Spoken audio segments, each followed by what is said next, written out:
Welcome along to this week's edition of the Lowe Down. It's Mother's Day, so apparently I get 6 questions, not 5. Great. Robbie, Mustoe, Tim Howard, they've got the questions. I don't know what they are. I get 30 seconds with each. Who's got the first one? I got the first one. Let's start off with a nice, easy one. OK. How do you feel about Trent Alexander-Arnold being booed by a section of the Liverpool fans at Anfield after the announcement earlier in the week that he's not going to extend his contract? I feel sad. I feel really sad after everything he's done at the club. I just think about him. 20 years at that club. He's only 26, so the vast majority of his life. He gets in his car today after that treatment. He drives away from a place where he's given his entire life and career so far to, for that treatment, when he's done so many great things at that club with the trophies that he's won and the way he's played. I'm so sad. I understand why they do it. I understand their argument, which is that he let his contract run down, we didn't get any money from him, but you didn't get any money, you didn't buy him. He was a 6-year-old. He talked about being a future captain. And I know, but he's allowed to change his mind. He's allowed to change his mind. He's literally his own person. He can do what he wants. Nobody owes anybody anything. And he does not owe Liverpool Football Club anything, in my opinion. I mean, I know that lots of people disagree. I just think it was awful and sad. Strong point. Happy Mother's Day. Thanks, mate. Question number 2. What are your thoughts on Forest owner Marinakis coming down onto the pitch and somewhat confronting Nuno Espirito Santo, the manager, and all that kind of chaos? I mean, what an absolute mess. And what a bad look for a club that have had a brilliant season, that have kind of been everybody's second club, everyone's second team, everyone's second manager this season with what Nuno has done. 17th last season to top 7 at least this season. Incredible.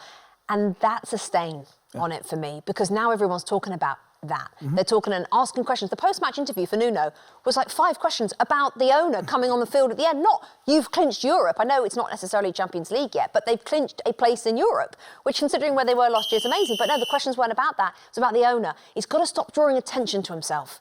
And it's not on to do anything like that near Nuno, who's done an unbelievable job for your club, that were in the relegation zone for, almost last season. I'm not having it. I'm not having it. It's got to sort himself out. All right, fired up today. Another easy question for you.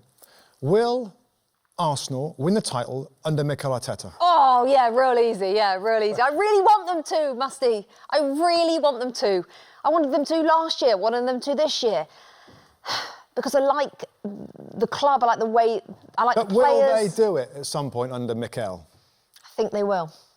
I think they're going to be favourites next season. Wow. I think they're going to splash the cash, but I don't know if this is just me hoping that they will.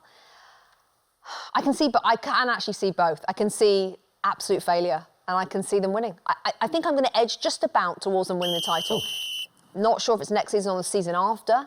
For him to keep his job next season in order to go again, they'd have to win a different trophy, right? So, yeah, I think it's going to happen. It's just can take a blooming while, isn't it? Flipping heck. Table. Grab your table. Table. All right. Who needs the Champions League more? Villa, Newcastle, or Forest? One out of those 3. Who needs them more? You can remix Well, the no, question. Forest don't need it. Forest don't need it. They would love it, they don't need it. Newcastle or Villa? It's hard to know the intricacies of their financial situations. Villa, I think, from what we read, financially are in dire straits if they don't make it. I also worry that Unai Emery might go if they don't make the Champions League, because ultimately, what were they, 4th last season? So it'd be a step back. Newcastle need it in order, I feel like, the owners to maintain interest, which, not that really they're bankrolling the club anyway, because you can't do that these days with PSR. Or neck and neck. I probably would go Villa just because I don't think Eddie Howe leaves if they don't make Champions League, but I think Unai Emery would become available-ish if Villa don't make it, which would be a shame. Yeah. Next question. Who's better prepared for next season's Champions League competition, Man United or Tottenham Hotspur? Because one of them's going to be in it. Oh my God, it's amazing. It's amazing.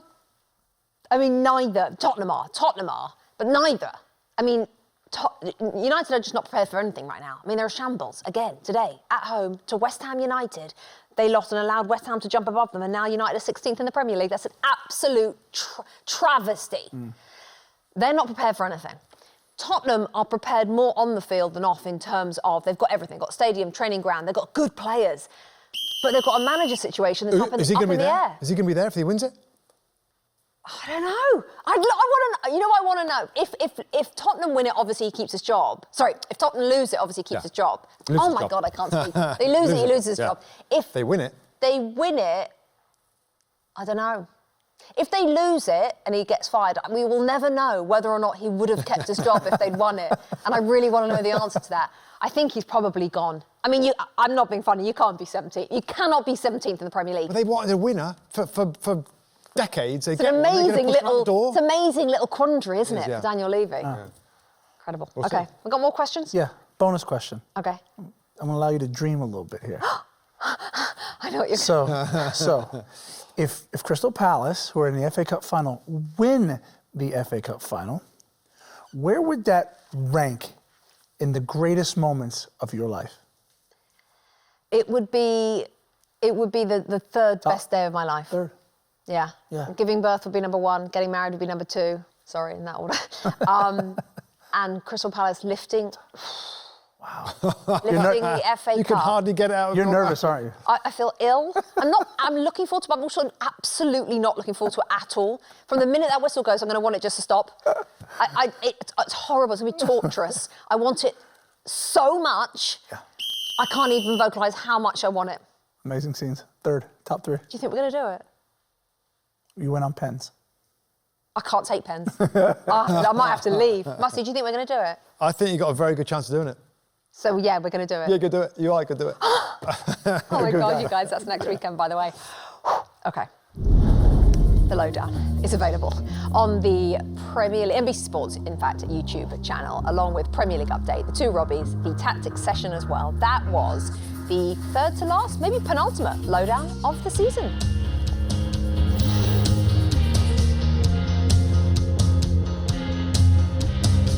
Hi, I'm Rebecca Lowe, and as we head towards the end of an exciting Premier League season, make sure you like and subscribe on the NBC Sports YouTube channel for more content like this.